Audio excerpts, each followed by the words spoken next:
This part of the video I'm going to show you how to do diagnostics on the Triumph Sprint ST1050. This specific bike is a 2009 bike with ABS. So I bought from Lonelec UK OBD2 dongle. You don't need to take any fairings off the bike. I did that for other purposes. See the other videos. You just need to take off this cover over here. You can do that with the key. And here you've got the OBD2 port. Mine has a gear indicator, so it's got this dongle in. I should unplug that. For the purposes of remapping and having a good state of charge for the battery, it's recommended that you put the battery to get charged, or at least have the battery charger or the battery tender connected on the bike. So this is what I've done. It also says here on the instructions that for a reliable connection, the battery of the bike should be in good state of charge, especially if remapping. We advise charging the battery beforehand or use another battery in parallel. If connecting another battery or charger at the same time, do so before you connect the lead, meaning the plug into the OBD2 port. Chargers plugged into the generators are not recommended.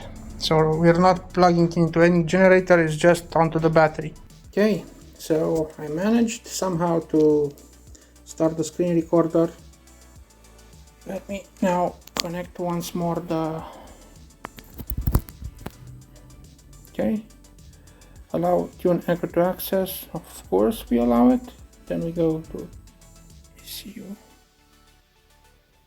select Triumph, I think it's KL-1, connecting to Triumph KL-1. Let's see, probably I need to put on the ignition.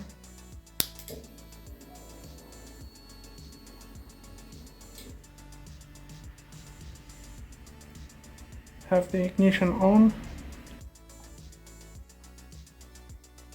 you want to register? Yes. Finally it starts to register. Yes. Yes. Of course we allow it. Bike registration done. Woohoo! Good. So of course you definitely need to put the bike in the start position. Okay, it starts to see. Let's check. Throttle position sensor 100%.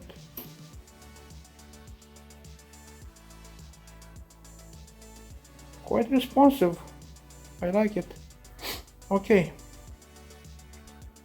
Let's check for error codes. Reading error codes.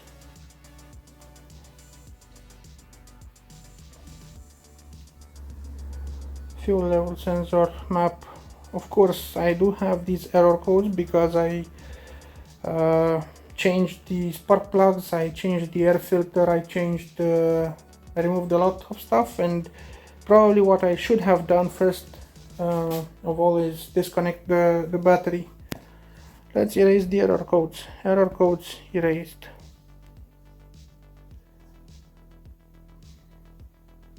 No error codes, good. Let's see some informations. Triumph KL-1 map, okay.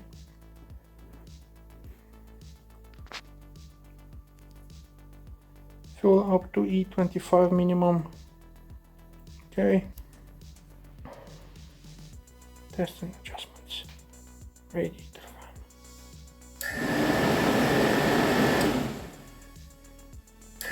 Progress.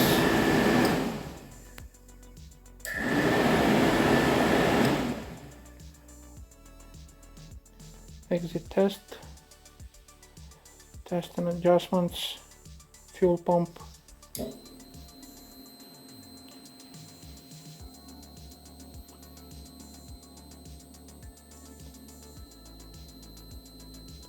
it's running quite fine. Exit the test, Let's check the tachometer, see what it does. Okay. Swipes the needles and does a lot of stuff on the... Okay, exit test, close.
Every of these tests has been performed, and let's disconnect.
I've got the bike in a good enough position so that I have bare space to remove the rear wheel and also be able to put the car in the garage back.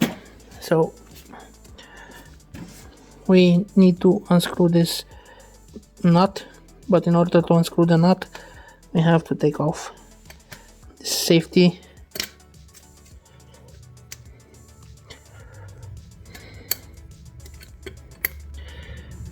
Okay, so I took it off. It goes in over here.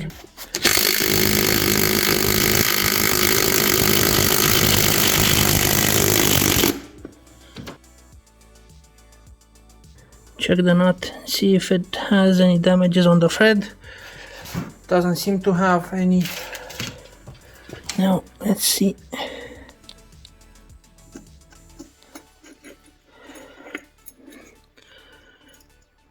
One, two shims. I recommend that you put a zip tie so that you do not lose them and keep the proper order and work organized. Now I should be able to pull out the wheel like that. To avoid tipping the bike over, even though the entire weight is in the front, which is gonna be quite hard to tip it over in the back. My recommendation is to put two big jack stands. They're barely touching, as you can see, same on the other side, but this is the best way to keep it secure. Now tomorrow, it's gonna be on the same video for you guys, but tomorrow I will remove the front wheel as well, and I'll take great care in checking the distance for the ABS reluctor ring reader, because you need to have a specific distance between the reluctor ring and the ABS sensor. What I found out is that, well, on the rear I have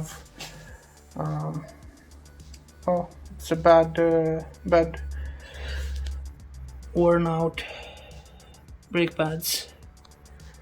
Don't know if it's visible, but they don't have any meat left.